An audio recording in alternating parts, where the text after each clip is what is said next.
and Mo, Deuce and Mo, Deuce and Mo. They tell you what they know. Do it for Deuce and Mo, Deuce and Mo. Hey, do it for Deuce and Mo. When it comes to the Kings, it's my favorite show. Do it for Deuce and Mo, Deuce and Mo. Hey, do it for Deuce and Mo. When it comes to the Kings, big hopes and dreams as we cover our kings. Never cover the kingdom, but we loving our kings. And we covered your prayers as we doing our thing. Big Deuce with the pod, Lil Mo on the screen. Solo or together, still do it for team. Never switch up for $1 or revenue stream. So we always got each other, balance out the beam. Deuce and Mo, and that's the end of the theme song. Do it for Deuce and Mo. We are live! Hey, do it for Deuce and Mo. When it comes to the Kings, it's my favorite a win show. for the Sacramento Kings. They go to Golden One Center South and smack around the Clippers. The Kings are 10 games above 500. How we doing that, Chad? What up, Deuce? Woo! Oh, Morgan's going to be joining us in a second. On our way back from San Francisco with Mike Bibby. How we doing? Let's go, Kane. Oh, my goodness. Hey, I don't know. I'm not trying to speak too soon, but it feels like a corner maybe turned at this point. We are turning the corner is what I meant to say. Angry Fox showed up. Oh, he got that technical. He said, let's go to work. How about the Sacramento Kings? You know what? This is what we need to do.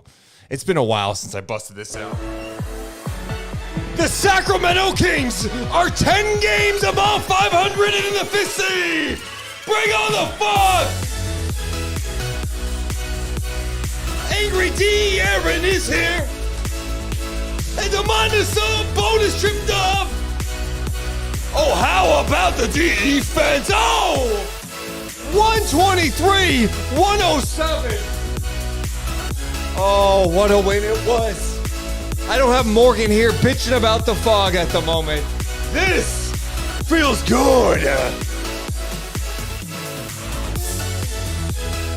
Oh, my goodness. Woo! Yes, as Chewy would say, clap that Clipper ass tonight. Welcome to Night Chats. All right, Morgan's driving right now.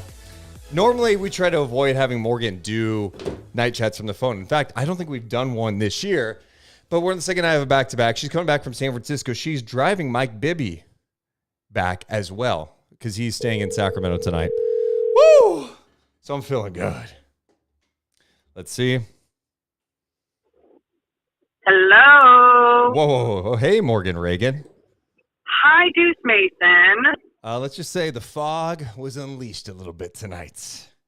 Wait, you did the fog machine tonight? Oh, yes. Fog is everywhere. And it feels so good because I don't have you bitching at me about it. What the hell? Oh, welcome in, dude. Thank you so much. I love this positive energy. Man, it's good. Couple of things. You are driving back to Sacramento after hosting Kings pre and post game. You're driving Mike Bibby back with you right now. Question, did you ever think in your life you'd be driving Mike Bibby to Sacramento? No, when you really break it down that that Mike Bibby's just like in my front seat and I'm like, hey, you need to ride back to Sacramento. And it's so fun, dude, because I've learned so many fun facts about Mike Bibby. Like, he only likes jelly, not peanut butter, unless it's with chocolate. He always has a fan that he travels with because he doesn't like to be hot in hotel rooms and he likes noise. So like all these fun facts and just knowing how much I idolized Mike Bibby as a point guard growing up, yeah, it's pretty effing weird. Well, we won't. I can sleep in it, dude. I can sleep close to narcolepsy. I can. You're gonna fall asleep while we talk. Is that gonna be okay? I told him. I probably could. And really quick, dude, can I just say one more fun fact? Mike Bibby is like the best dad in the world, and the reason why he's so tired is because he keeps traveling for his daughter's volleyball team that goes everywhere, and then he comes to work, travels, comes to work. So right now he's coming off of a volleyball tournament. So I told him if he falls asleep during night chat, he's totally fine. It's all good. I mean, we're definitely gonna ask him a couple of questions before he goes night. And yeah, he's a great dad. I mean, my dad was busy writing me letters from prison. So yeah, good job. Mike hasn't heard this story yet, so he goes, Deuce is fine. All right. We gotta change the cycle then, Deuce. Yeah, exactly. All right, Morgan, I'm going to start the intro, bring you in and all that fun stuff. Let's do it, all right? Wait, we are live, though, right? We're live. Yeah, sorry, we're live. Yeah. I just bring you on before I hit the intro, all right? Coming down, 3, 2, 1. Hit my music. Deuce and Mo. Deuce and Mo. Deuce and Mo. They tell you what they know. Deuce and Mo. Deuce and Mo. Deuce and Mo. The podcast that you know. Welcome into the Deuce and Mo podcast, recording this on a Sunday night after the Sacramento Kings go on the road and send a serious message to the LA Clippers tonight. The Kings defense was amazing. Sabonis with another triple-double, his 20th, and angry De'Aaron Fox made an appearance, and the Kings beat the Clippers in LA 123-107. They're now a season best, 10 games above 500, and get ready to come home for a matchup tomorrow night with the Miami Heat. I'm Deuce Mason. Morgan Reagan is driving back from San Francisco right now, headed back to Sacramento with, of course, a legend, an icon in Sacramento. Mike Bibby is with her. What's up, Morgan and Mike? Hi, Deuce. We were wondering if we could change it to the Mike and Mo podcast. I mean, you can, but Mike's already said he's really tired. He's probably going to fall asleep during this. That's true. So it's going to be the Mike and Mo podcast until he falls asleep. Then we're back to Deuce and Mo. Fine. Deal. I'm cool. I could sit back and chill. Morgan, in all seriousness, I know I say this is probably the fifth time I've said it this year, but I have a new favorite win of the season. It's this win. This was the most complete win by the Sacramento Kings this season, I think. I mean, this Clippers team has smacked them around, super physical with them. I know Paul George didn't play, but Sacramento matched the physicality. They pushed the pace. The defensive effort was incredible. They got a big-time win tonight. They did, but I am surprised that you are saying this is another favorite win of the season. Actually, I'm not surprised because that's just, you're very much the prisoner of the moment. But at the same time, like, I'm so with you on so many levels of how fun this win was because of all the things that were happening. The intensity from De'Aaron Fox, and then you had their offense looking good and flowing. But you know what my favorite part was, Deuce? Was that at the end of the game, it didn't come down to, are they going to lose this one? Are they going to lose it? No, they didn't have to worry about it. Clippers even took out their guys. It was game over by the time there was 90 seconds left. It was an awesome performance. And, I mean, even the fact that De'Aaron Fox got to sit a huge chunk of that fourth quarter, and they were able to hang in there. He came back in, but then Mike Brown was able to pull De'Aaron and Sabonis to get them some extra rest at the end of the game. Hey, Mike Bibby, I appreciate you chatting with us a little bit as Morgan drives you home. First of all, how are you today? I'm doing great. Thank you. Thanks for having me on. I mean, I guess you didn't really have a choice. You're sitting in the front seat of Morgan's car. About that. Hey, Mike, what jumped out to you tonight? What do you think of how the Kings played? Their defense jumped out at me. You know, I mean, Kawhi and Harden were seeing 2 or 3 guys at every time. And I was telling Morgan today, you very rarely see them pick up their dribble when they get trapped or double teamed. And they were picking up the ball every time. Just so their energy on defense. I mean, it's probably the best game I've seen defensively from them. I completely agree.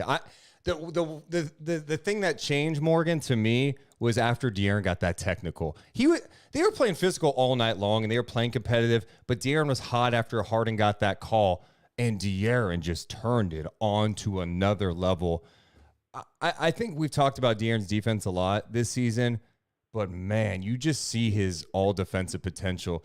Harden is a physical dude. He is strong, and you saw him trying to bang Fox around a little bit, and Fox was relentless. Well, that's what I love. Not only was he relentless, he didn't get punked either. Like, he made sure that he was going to match the intensity or the toughness and not let the officials take him out of it. Like, sure, he got that technical, and then he was like, okay, well, how can I channel this energy into something even better? And what he did was just play harder defense, and he played disciplined harder defense, because I think sometimes it's easy to just get pissed off and then channel that energy into being more handsy and not, like, staying under control. And instead, De'Aaron stayed under control, and refs were allowing him to be physical, and it just helped the entire team, Deuce, with this whole different energy when angry De'Aaron Fox came out. So he picks up the technical after he fouled Harden. It was 94-89 in the fourth quarter. Fox responds with a mid-range jumper. Then he's just hounding James Harden, deflects the ball off of Harden out of bounds, comes down, scores. Then he's all over Harden again. Keegan comes over to trap, and they force a jump ball. I was like, oh, dude, it got me so fired up. And you could tell De'Aaron was fired up. I love how this team has come out since the All-Star break. I know it's 2 games. That Spurs game was a grinded-out game a little bit.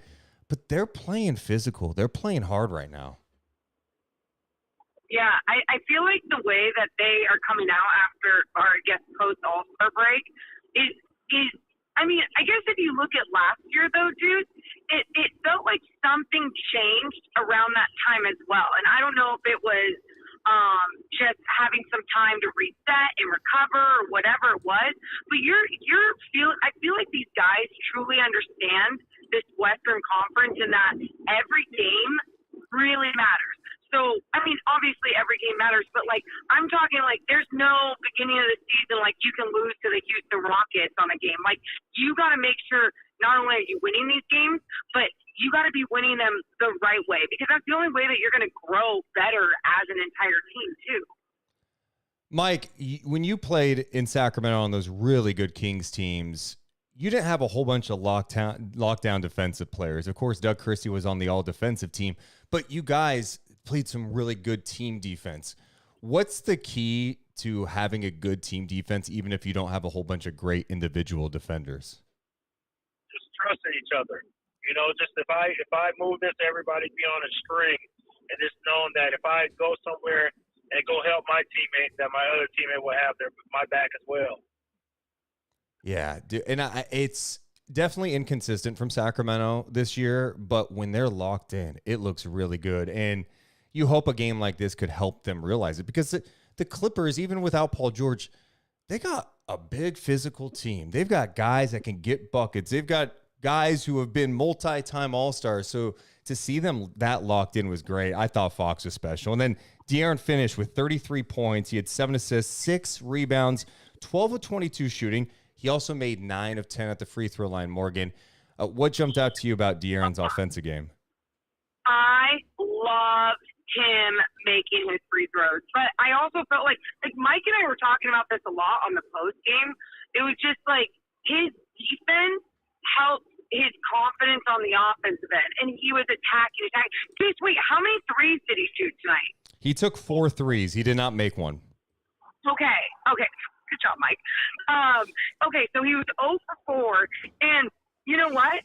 Perfect amount. I mean, sure, I'd rather have him make those threes, but, like, he didn't force a whole bunch of threes. He stayed engaged and understood what he needed to do and what he needed to do for his team, and that was attack the basket. He kept attacking. They couldn't slow him down, and I felt like with him attacking, it kept helping, like, someone like even Kevin Huerter to attack a little bit more.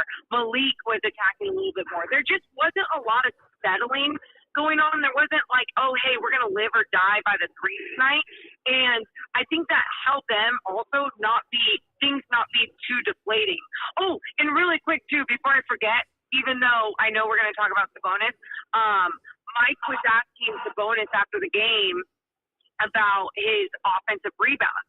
Like, was it a point of emphasis? Like, you had 7 offensive rebounds out of your 15. And Sabonis started laughing and said, no, I just kept missing a whole bunch of easy ones.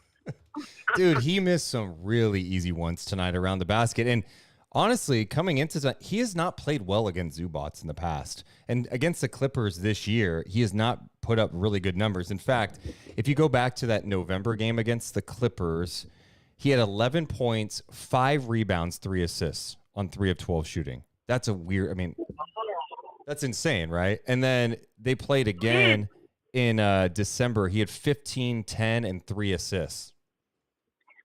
Wait, and didn't he, like, I mean, even tonight, though, didn't he have his double-double by the half, right? Yeah, he had his triple-double. He got off to a terrible start. He was 2 of 10 missing around the basket, but I didn't care because I liked how he was playing. Like, he wasn't playing soft. He missed some gimmies around the basket, whatever, but he was playing well defensively. He was getting rebounds. He ends up with his 20th triple-double, his 39th straight double-double. So, yeah, he started 2 of 10 and then made 5 of his last 7 shots. So, oh, my God. Yeah, no, he was some, I mean, him, De'Aaron, they both were just something else tonight. And I felt like, I feel like there's a lot of games we can talk about them and setting the tone and what that does for others. But truly, I just feel this different type of energy post All-Star break. And maybe it's one of those things too, like they feel a little not angry about All-Star, but they feel a little bit more motivated after being snubbed. I mean, they've won 3 in a row now. Going back to the Phoenix game that they lost, I feel like the last 4 games, they played some pretty good basketball. And they look more like the team of last year. Fox, going back to him for a second, 33 points for him. He had 22 points in the paint. I mean, he got it going in the mid-range.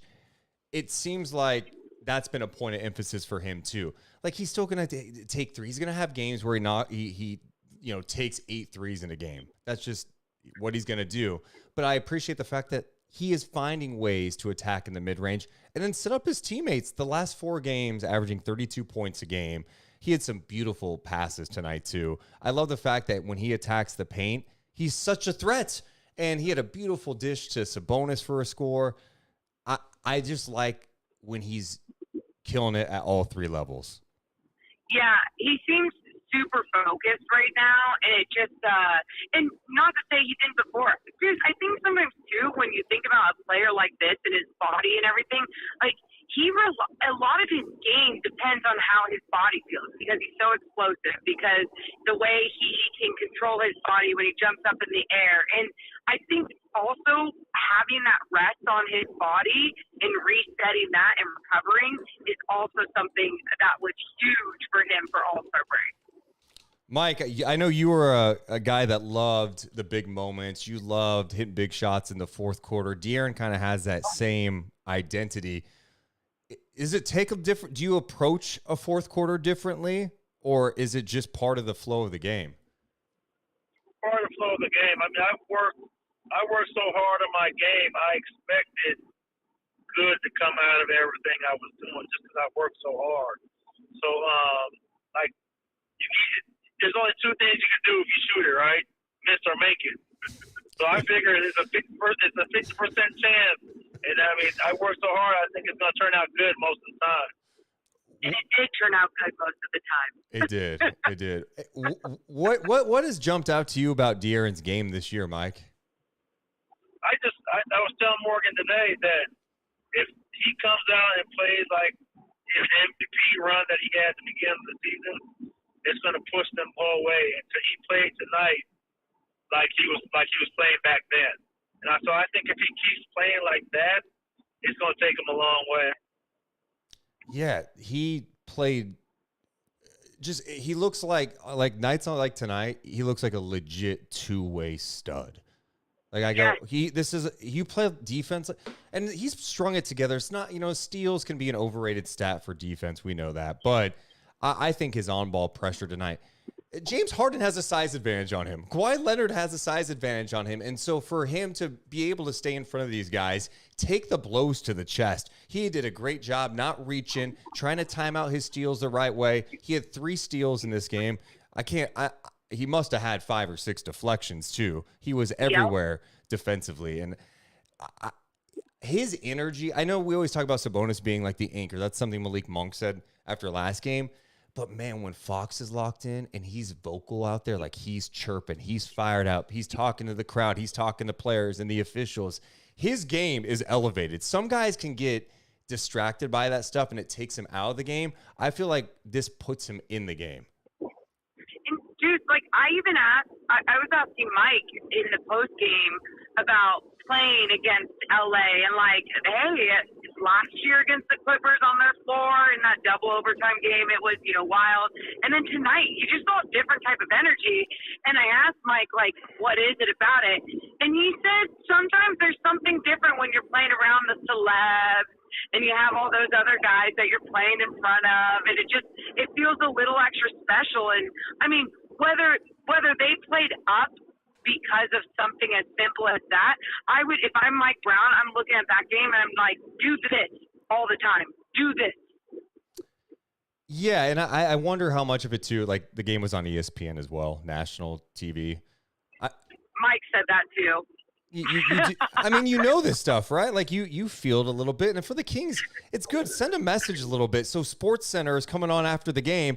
They're forced to talk about what you just did. You know what I mean? And it's like front and center. You say that, but I've seen it happen before where they they don't talk about it right after and they just go over it, talk about the other team and go, what happened with the Clippers? Nothing good about the Kings.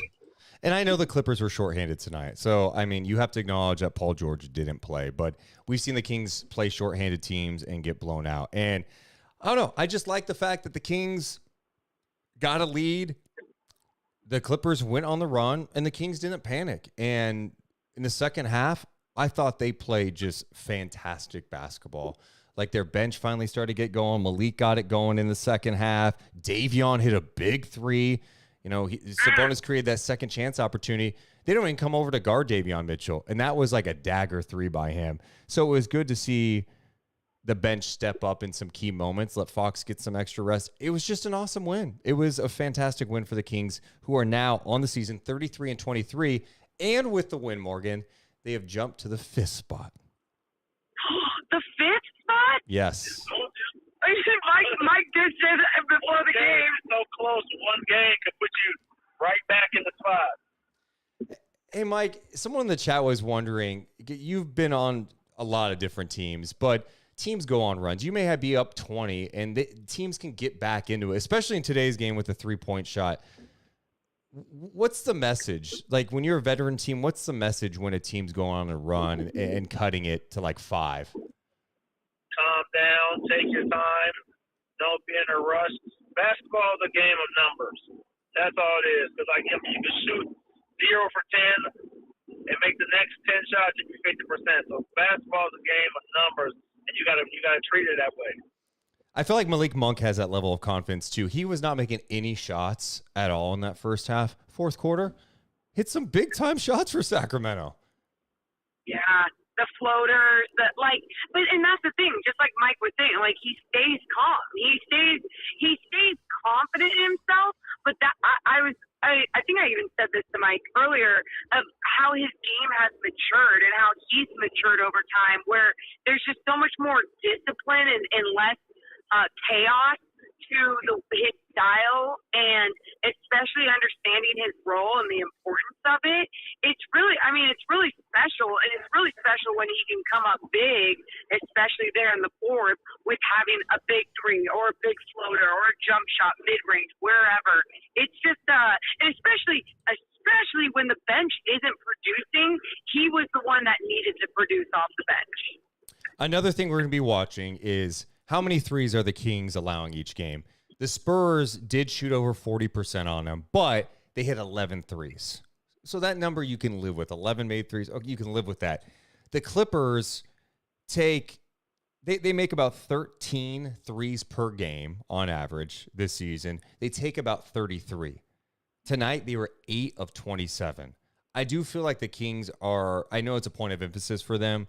I feel like they're doing a much better job at running guys off the line, putting more pressure on them, and making the shots a little more challenging. Another thing I said, I forget if we talked about this on air or off air, Mike, but we were I was asking about like a lot of these teams and these teams that shoot so well. Can you hear me? Yeah, I got you now. Yeah. Okay. And I was talking about how some of these teams can, this new NBA team shooting so well from three-point land.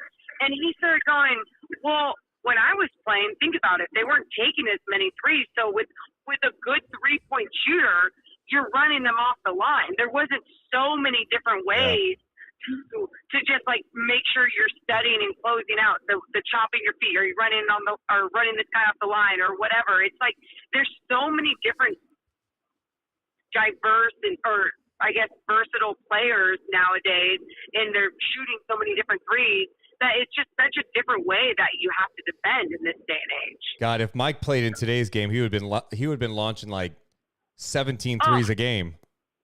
But I was a mid-range shooter. I came in the mid-range. I was more of the mid-range, like True. Rod Strickland, Sam Cassell, Terrell Brandon, Stock. You got all these guys that were shooting mid-range threes. I didn't even think I shot that many threes, to tell you the truth. Wow. No, that's true. You probably didn't shoot many. I feel like maybe you did toward the end. I remember the game against the Suns. It was an ABC game, and I think you at the time had like the Kings record for threes in a game. Yeah, I think it was 9. Yeah. Can we just note one thing that it's weird that you know this? How old were you? Dude, I was obsessed with Mike Bibby when I was a kid. Like I remember like when I was 13 going to Arden Mall, there was some Nike event or Jordan event, and he was there on stage, and I just went trying to get his autograph. I didn't get his autograph, but I was like, oh my God, I get to see Mike Bibby. That's funny. Damn, I'm old. Yeah, you are. Hey, you also had one of the best big game shot celebrations too. The big ball dance you did. I don't even know where that came from. I did it one time, and I was like, I'm just gonna. I don't even know what I was doing. I just did it. I don't know. Hey, I don't know where it came from. What'd you guys think tonight when Sabonis had that nasty ass jam on Zubats, and then you saw Mason Jones got the technical for coming on the floor? We were pissed about the Mason Jones getting the technical. And before we get to the celebration part, first, I mean, I did my poor Mike. Mike gets to see the weirdest side of me. Like, just side note, dude, like, he gets to see me, like, cheer really loud, like, when I like something or get really pissed off. But let me just say, like, when I came in to the studios today, it took me 3 hours to get there because of San Francisco traffic. And so I'm running late on my pregame, and Mike comes in, and I'm not my chipper self. I'm like having a mental breakdown. And then we get into the show, and I look at Mike and I go, I'm relying on you today. Ooh. And he's just like, can you just figure it out? Can you come back here, Morgan?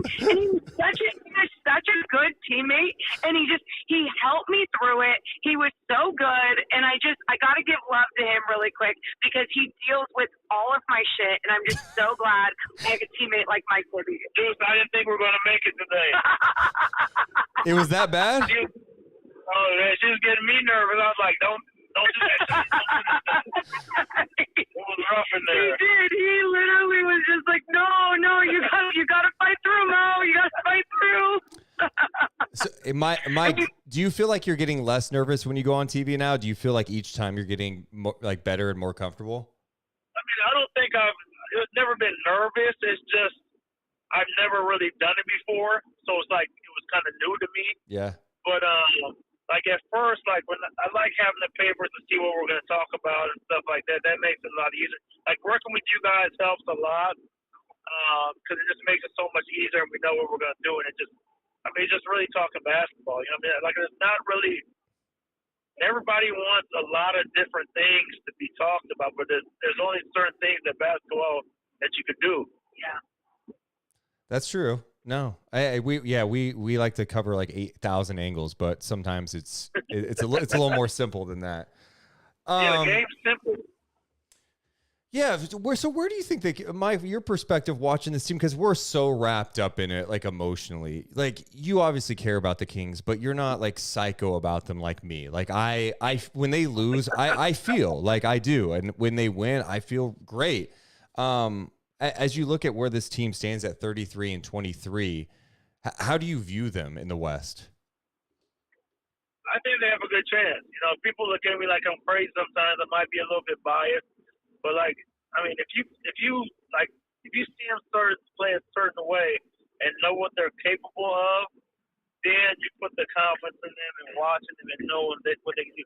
Like if they play tonight, there's a real good chance they can go far in the playoffs. But they have also showed that bad times where they might not even get in. Yeah. You know what I mean? So, but you know, a lot of these people don't watch them as much as we watch them and know what they're capable of. You played with really talented passing bigs, from Vlade to C. Webb, Brad Miller. What do you think when you watch someone like Domas Sabonis? He's got the same genes that they got. Ooh. Make your teammates better. It's like you don't have to be a traditional point guard here. You know what I mean? Like I said, like playing in Vancouver, that was a traditional point guard. I brought the ball up, I threw it into the post, and called the plays. When I came here, I didn't have to do that, and it was different from me. It was like getting to play real basketball again coming here. And I think Sabonis has that same kind of vibe that they have. And he sets awesome screens. You would love that as a guard. I love it. Yeah. A lot of guys don't see screens nowadays. It's always it's touch and go. They try to teach these guys now. So touch them, get out the way, and just try to. I mean, I don't know, three. Flip. Yeah. They call it touch and go, I think. Touch and go. Coach Bibby. I learned that because I'm old school. So I'm like, I like it. Slip it. Yeah. It's touch and go, Mike. Okay, touch and go. Morgan, go ahead. Yeah. No, go ahead. I felt bad because I started talking about the Sabonis dunk moment, and then I went back on it. So really quick, going back to that dunk by Sabonis, Harrison Barnes made that little bounce pass to Sabonis, and then Sabonis just was a madman, threw it down. The bench going crazy. I love the emotion, but I guess Mason Jones, did he just come too far out for the officiating crew? Like what why do they care? Morgan, he was like in the paint. Oh, okay. You know what? And I loved it. Hey, let's also note this, Morgan, Stat of the Night nominee. The Kings are 3-0 with Mason Jones on the bench, and people can make fun of me talking about his vibes, but Mike remembers a guy who brought vibes to a bench. Mateen Cleaves, he brought a little energy to a bench. He didn't play. You could bring energy. Great attitude over there. Yeah, that's what you need. You need guys that pump you up. Things ain't going great. Even if they are going great, just to push you a little bit more. I see that from him. He was standing up the whole game. Okay, so as a player, because I'm watching the game and I notice that stuff, but as a player, you can feed off that energy from someone off the bench? For sure. I mean, you need guys to do it because a lot of the guys, you're not going to see Fox or Sabonis doing that, right? No. So you got to have somebody on your bench that's going to bring that energy. Timeouts, talk a little bit, toot your horn for you a little bit. You need guys like that. It's a role. It's a job. It's like, and that's the thing too, dude. I feel like I mean, going off of a professional basketball player, just talking about this, but it truly takes a lot of energy being in that role as a player because you're working your ass off at practice, and then you're still not seeing the floor. You're still not seeing minutes. You know, obviously, Mason, that's what's going to happen. But, it still takes a different type of mentality to be able to just be like, okay, this is my role, and I'm going to execute in this role. Being that, if you want to call it someone that's a cheerleader or whatever, it doesn't matter because it does actually contribute and make an impact for a team. Deuce, he might keep a job just because of that reason. Wow. I said the same thing because no, it's true because you know what? He's been a guy that's had two-way contracts in the league with other teams. He's been around. He could go play in the G League and go put up numbers, but when you're getting called up, you're not going to be coming into the game to go play your normal game. Like you're not going to go be chucking shots. You need to come in and try to fit into this team and bring, what are you going to bring if you don't play? You have to bring something to the table, encouragement, energy. And then when you go out there and you just play hard. That's how you could find a spot in this league. He's still a young guy too. And I think he's made a good impression on this coaching staff. He got my attention tonight. See, Mo? I'm not crazy. Dude, I'm the one that like you, and it's very interesting when we make that type of observation and others think it's such a homer thing. But here's how I see it. We cover this team and we watch it every other night, and then when you do notice these details, like all of these details, all those small things really can make an impact on a culture. It can make an impact on a game, a type of energy, all those different things. So yeah, no, I love his excitement. And look, it made an impact tonight after a dunk and it got a technical. But didn't Kawhi Leonard miss that technical, or did he miss? Yeah, he did. No, okay. I think he missed that one. Yeah, I'm pretty sure they did. Also, shout out to everyone watching us live right now, late on a Sunday night. Hit the thumbs up. Make sure you're subscribed. All it does is just help this channel grow so more and more people around the world see what we're doing. So hit the damn thumbs up. Let's go. Morgan, I want to get your perspective on the defense for a second because Mike had mentioned a little bit with Kawhi and James Harden. Harden on the night had 20 points, but he was 4 of 13, 2 of 10 from 3. He did he was 10 of 10 at the free throw line because he was getting every call on the planet. And then Kawhi was 7 of 18, 0 for 3 from downtown, 6 of 7 from the free throw line. He had 20 points. What stood out to you about like the Kings' defense and how they were engaged tonight? Well, they were getting up in guys, right? Like they were actually putting the pressure on. And when you're putting that pressure on, there's so much more resistance there. And then on top of the resistance, though, that their presence was being felt. So even if Kawhi was making this tough shot with his length over Keegan Murray or over whoever it was in the paint, they made them work twice as hard to even get to that point. And when you're making them work that hard just to get that shot off, you're going to be tiring them out throughout the game, even if they are in shape, even if they, are used to this type of pressure. It's still going to wear them out a little bit. And I think the Kings did a good job of wearing out the Clippers from the beginning, right from the start. Like I think the Kings, I'm curious how they're going to play tomorrow because it felt like a lot of energy was given tonight. You know what? They got to just bring it every night, though. You just have to. And it's going to, we'll get to the Miami game in a second for sure because Miami's going to be really shorthanded. No Jimmy Butler, no Jovic, no Thomas Bryant. And then, of course, Rozier and Tyler Hero are questionable. So they can be shorthanded. But, yeah, I just thought the communication looked great. You're talking about the physicality, but even if there were situations where they had the help, the weak side help was there. The rotations were just perfect in this game. And it's interesting too because even at the half, Mike and I were talking about how we wanted the rotations. They were on point, communicating all the things. There's a few shots being made by the Clippers on the offensive end where we're like, look, can you even perfect it more where you're just a step earlier or in the right spot just a second earlier? For example, in that second half especially, you saw a lot of times when the ball would be moving by the Clippers and it would be swung all the way to the other corner, or they would fake a pass and then get it to Zubac, who would be wide open. It's because the entire defense would be shifting over. So a few times when that would happen and that breakdown would happen, it was like Sabonis was running out to the corner and it was supposed to be like Kevin Huerter rotating over on Zubac. That was the only times where I was like, ooh, these are the moments that can be super deflating, and they didn't allow those moments to be deflating. Some numbers I want to go over, Morgan. Kings end up shooting just under. Yeah. Dude, really quick, I have to tell Mike one thing. Oh. Mike, do you see the beam? Where? Do you kind of see it?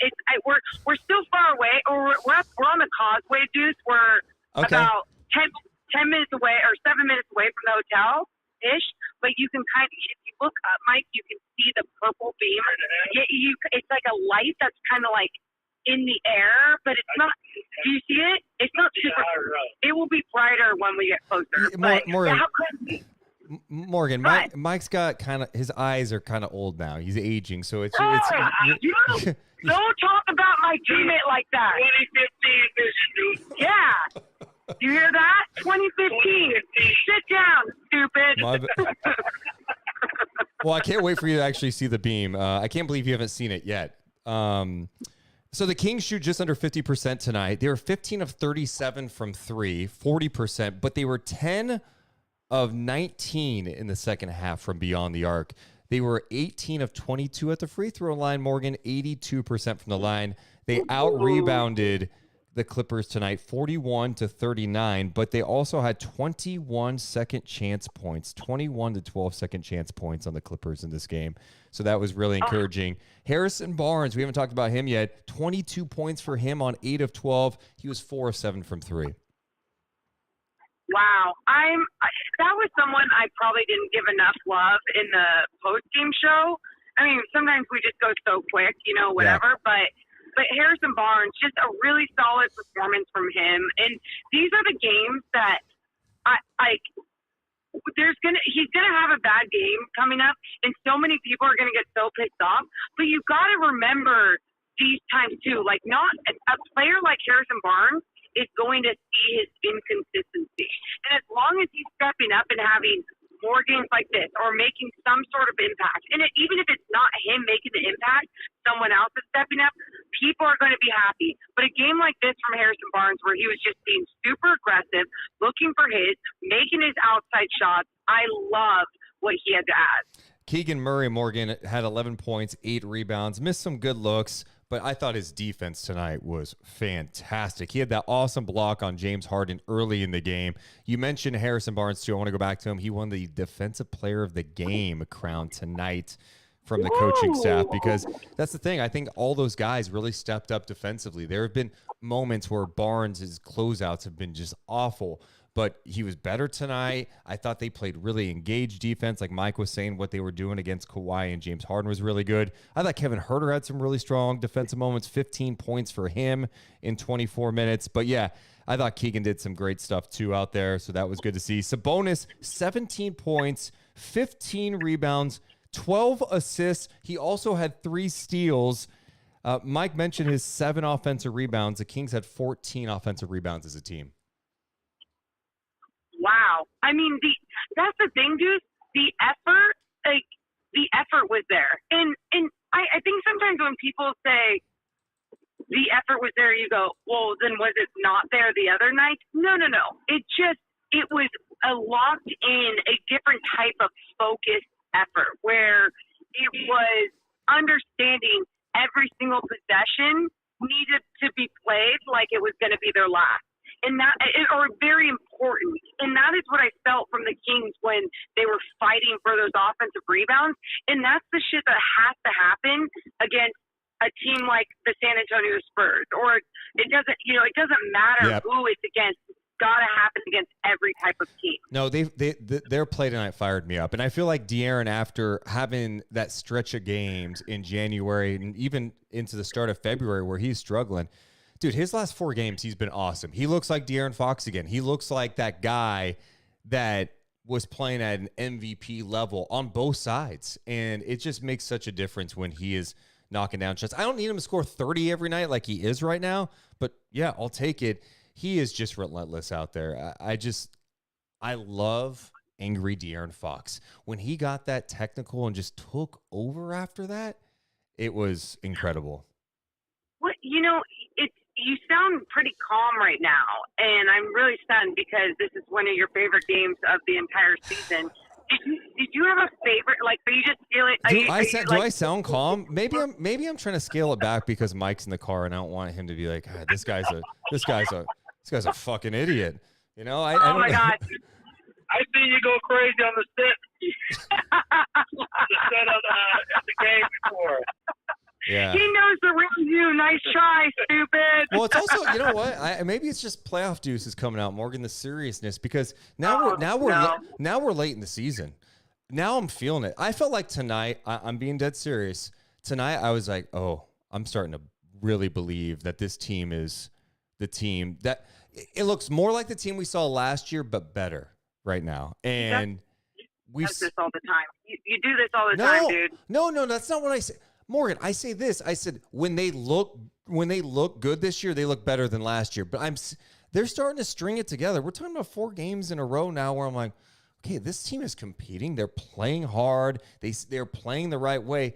You know, you could play the right way and teams are still going to battle you. You're not going to blow every team out. Like the Spurs played hard. The Kings didn't play a perfect game that night, but they closed well, and that's what good teams do. They find ways to win. The Kings closed that game on an 11-2 run, right? The Denver game, second night of a back-to-back. Dude, they had to rally back and grind out that victory and win on that final game before the break. When everyone's thinking about the break, you're playing in Denver, that elevation, second night of a back-to-back, that was a big-time win. The game against the Suns, it fell apart late. You know, they probably could – they had a chance to win that game. I just think they're playing great basketball. Now, the true test is coming up here, right? You got Miami coming up tomorrow, shorthanded. Then you got to go on the road for Denver and Minnesota. That's going to be a really tough stretch. But the way they played tonight, you can beat anybody. Like, it doesn't matter. Because tonight, I agree. Just real one thing, Morgan. In the first half, Sacramento was 5 of 18 from 3. And they were up at the half 58-51. Why were they up in the half? Because they were playing their asses off. They were fighting and getting second chance opportunities, getting the offensive rebounds, playing defense. You play engaged defense, even if you're not the littered with all defensive talent everywhere. You play that type of defense competitively, play hard, play physical. You're going to win a lot of games. Yeah, no, it's true, we compared the numbers of both teams at the end of this game, and we were just like, holy shit, like a lot of the same, you know. And I think that the Clippers weren't shooting their best game from 3, but a lot of the same stuff, and it was like, but the Kings were the team to find a way to pull out the W. And Deuce, say goodbye to your childhood hero because we are pulling up to the hotel. Time out. Did he see the beam yet up close? Yeah. Well, what'd you think? Saw it from a window. Have you ever seen it up close? Yeah, dude, he's seen it. I was just telling him he could see it from the pathway. I thought this was he was the first time he was seeing the beam. Nice try. You can get out of here. All right, Mike. Thanks for having me, guys. Thanks for the ride. No problem, Mike. We'll see you tomorrow, Mike. Dude, I'm going to let him take out his stuff right now. So just keep talking to chat and stuff. While you do that, I'm going to tell you that tonight's podcast is presented by our friends over at Northwest Exteriors. Hey, if you need windows on your house, there's no better place to go than the experts at Northwest Exteriors. They have a showroom in Rancho Cordova. You need new windows on your house. If you got these old windows, you know when that wind came and your windows are clanking around or it's cold in your house, new windows are a game changer. You're going to save money on your energy bill. Your house is going to look better, and you're going to feel safer. Get some dual-pane windows from the experts over at Northwest Exteriors. And right now, Northwest Exteriors will pay your sales tax. Plus, 0 interest for up to 12 months on credit approval. That offer expires in April. So go to their website, trustnorthwest.com, or call them at 1-888-TRUST-NW, because they're simply the best. Trust Northwest. Kings beat the Clippers. Sabonis triple-double. Hi, Morgan, you hear that? How'd I do? Yeah, that was actually really good. Oh my God, and I love everything that's going on too. All right, dude, you got back a little faster. You know, Mike told me it was appropriate to drive the way I would drive, even if he wasn't in the car. That doesn't sound good. Morgan Reagan, what was your Sharif Jewelers moment of the night? Oh, in some ways, I'm like, oh, De'Aaron Fox, like the getting up into James Harden, diving on him for the jump ball, like it's that. But I feel like in other ways, it's just got to be the Sabonis jam. Like that was wow. I think both of those moments have to be on it, Morgan, to be honest, because I thought it was kind of the Clippers are making a push, and Fox fouls Harden. Going to the line, you're like, God, they're really cutting into the lead now. Like, this could be danger time for the Sacramento Kings. And for Fox to pick up a technical and then turn it on. I swear to God, I'm watching the game, and I'm going, oh, he's going to turn it on now.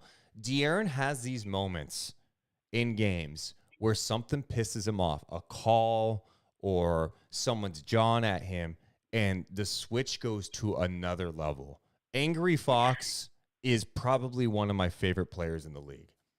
But you know what's my favorite thing about it? I think he has learned to seriously channel it in this very positive direction where it makes a very positive impact, right? Where before there'd be a chance where it takes him out of his game. And wherever, and even Sabonis, there was a lot of that happened last year too, where he'd get frustrated, not getting the calls, whatever. And so I'm so curious what was the shift for them to take even that part of their game to a whole nother level. I think they understand what's at stake, Morgan. I do. I think they understand that this is a fragile part of the season. The West is better than it's been in a long, long time, from 1 to 10. All those teams are above 500, and you don't want to be in the play-in. Even if it gives you a chance, and you've seen what like the Miami Heat did in the play-in. They were able to win. They lost, and they won the last one, got into the playoffs, and made it to the NBA Finals. But no one wants to go that route. You don't want to get in the play-in and face the Golden State Warriors. One game. It doesn't matter who you play. You could be playing any team. You could be somehow playing the Utah Jazz. One game is just uncomfortable. Win or go home, right? So you have to capitalize on this. And after this stretch of games, right, they were on the road tonight, and then later this week, they've got Denver and Minnesota. After those games, they only have 8 road games the rest of the season. So this is an amazing opportunity for the Kings here, where you got a lot of home games. The tough part's done. Pre-All-Star break, when you're all banged up, Fox's shoulders bugging him, everyone's got bruises, they're nicked up, they need a day. You play 15 of 19 at home, then you got the break. Rest up, be ready to go. It's interesting. Last year, after the break, they beat Portland, right? Then they went on the road and beat the Clippers in that double overtime game. That was 366 days ago when they won 176 to 175. Classic game. Well, first game after the break this year, they beat the Spurs, and then they go on the road and beat the Clippers. I don't know, man. And I felt like last year that was a turning point. That's when the Kings turned it on big time. Let's have some perspective with how much of a roller coaster ride this season has been for the Kings at times. They matched their best record of the year, a season high 10 games above 500. So with the West being this good, with all the things that have happened this year, look at where they are. Yeah, and I think sometimes too that's what it is. We go with everything that's happened this year. It's like when you're playing better basketball teams, things are going to be different. Even if you're supposed to get better, it's not like. I mean, when you look at the construction of this team, and there's not a whole lot of change, and even when there was some change, it's like, okay, your pieces that you made changes with aren't panning out to be these big, impactful pieces. They still managed to make some sort of change. I think about like Sasha or JaVale McGee, but truly, you look at them in what the team can control in their individual efforts, and you go, Sabonis has taken the leap. De'Aaron has taken the leap. Malik has taken the leap. Keegan's been that very much, up and down, but you can tell he's taken a leap in his game. Can he find consistency in it, even if it's not in the middle of year 2? Can he find it at the end of year 2? So it's like, I don't know. There's so many different things with this squad, and I'm so excited that they are where they are. And am I just saying that because a prisoner of the moment is after a really good win? No, I have felt this way for a little bit now, and I think still we can identify them as or define them as inconsistent until they start playing just like this, dude. Even if this doesn't always translate into W's for the last 26 games, but if they can continue to play like this, and maybe someone doesn't have their best game, but the whole team plays like this, I'm going to be happy. I'm excited. And they have a new opportunity again coming up tomorrow against Miami. So our moment of the game, we kind of went off on a tangent there. I'm gonna put 3 moments down. I'm gonna put the Sabonis jam on Zubats. Dude, Sabonis is dunking on people left and right now. I mean, he had the one last game against Zach Collins, tonight against Zubats, who's been a pain in the ass for him at times. That was nasty. It was loud. The next one, I'm just gonna say the Fox Tech and then Angry Fox. And then the last one I'm going to mention, Morgan, those Kings fans who traveled from Sacramento to L.A., and there was a lot of them at the game tonight. You heard them. Dude, the Light the Beam chants tonight? So cool. That was so loud. It was like legitimately loud. Not like, oh, you can kind of hear them. Is that Light the Beam chants, I think? No, it was like clear as day. Light the Beam, loud. I was like, are we in Sacramento? I'm so confused. That was amazing. That was super fun. And again, I know, like, obviously too, like for a lot of people that were probably watching it on ESPN, it's just great that they got to experience some of those things. Yes. Big time stuff. I did not watch any of the ESPN broadcasts, obviously. NBC Sports California for me. Thank you. But a lot of people complaining about Bob Myers tonight. A lot of people complaining about Bob. Not giving the Kings a lot of love. Not really giving them any shine. Yeah. So I have to go back and listen. But he didn't. So bad. Yeah, it sounds like he was not really given the shine for Sacramento. Also, I don't know if did we give Malik Monk enough love tonight? 12 points, 5 assists? We did. Yes, we did. Okay. Good. Yeah, 100% we did. All right. So we got the moment of the game. Go ahead. I was just going to say, I just love that we had Mike on, and then we were just like asking him a whole bunch of other questions. And poor guy, like, he definitely wanted to sleep, and he just like stayed up for us.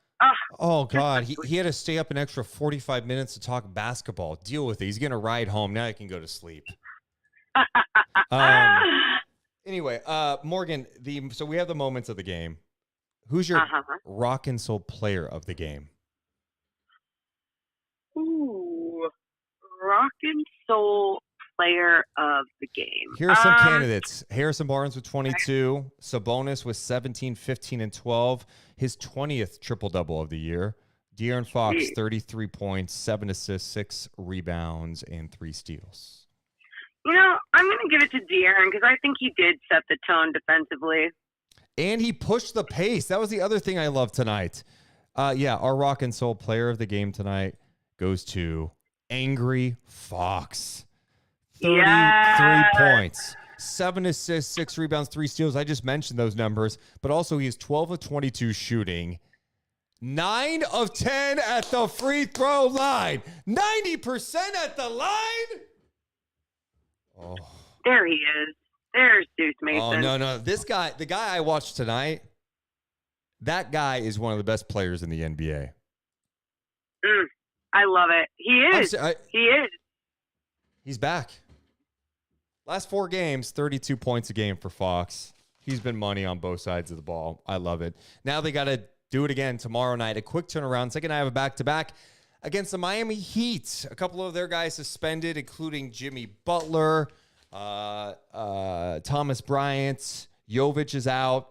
Also, Tyler Hero, Terry Rozier, questionable. Josh Richardson, who had a big game against the Kings in the last matchup, is going to be out of the game. Miami has won 7 of 9 since that 7-game losing streak that they were on.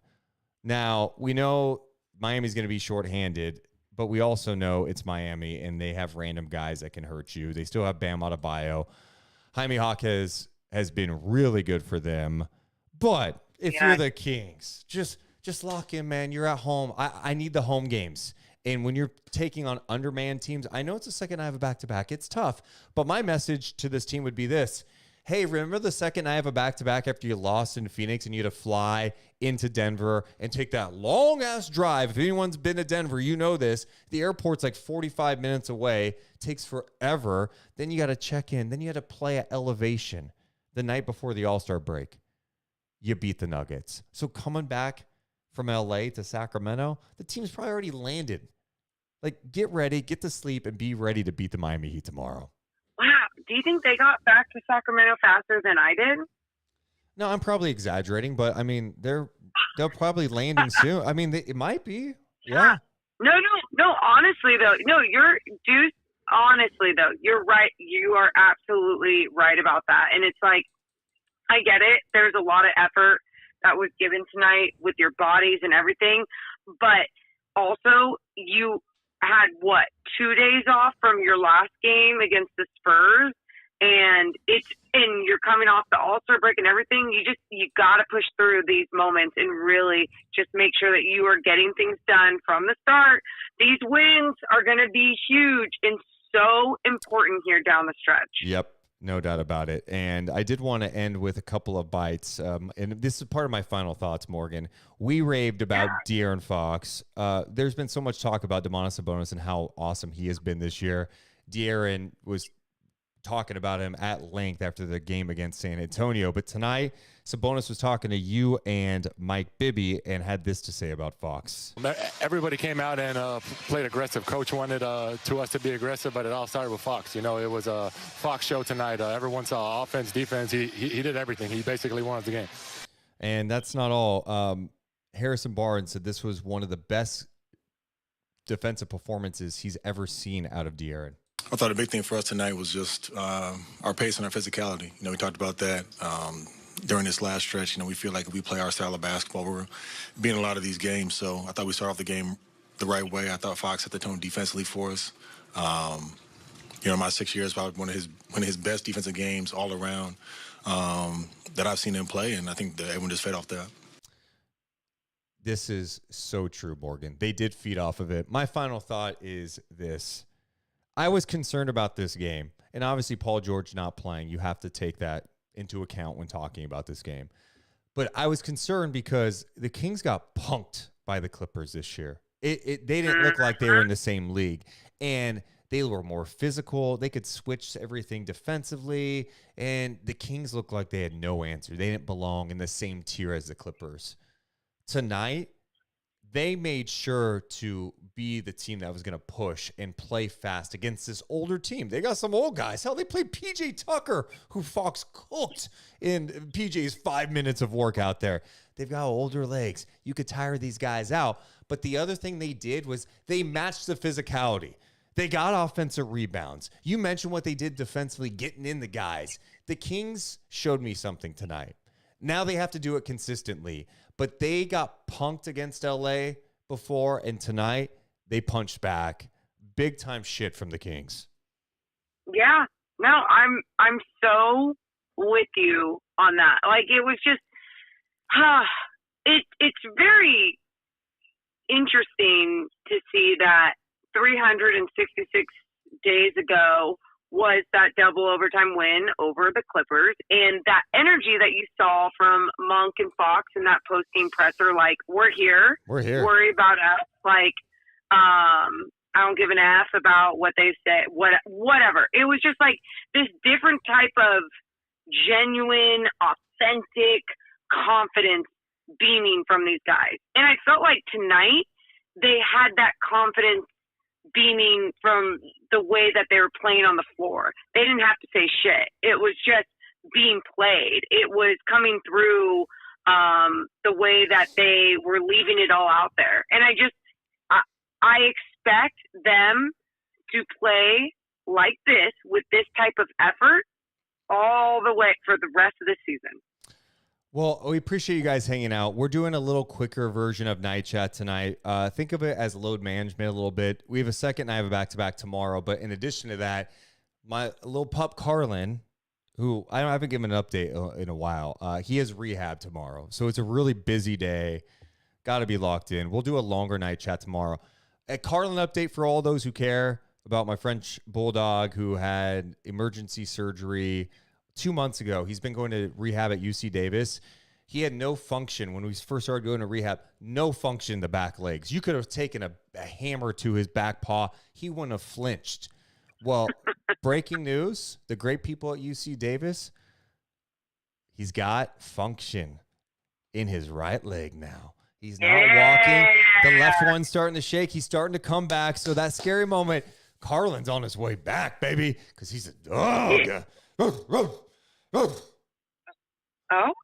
wow, that was anyway. working. So that's the reason we're doing a rapid. We're trying to be smart about this. So, yeah, we got a game tomorrow. We'll do a longer one tomorrow and hopefully take some calls. And hopefully it's after a Kings win.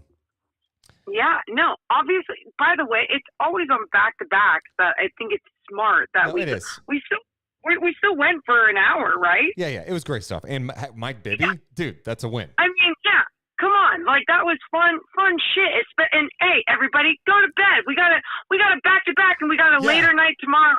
You guys have to be here tomorrow night, win or lose. Oh, we appreciate you guys so much, but we gots to go.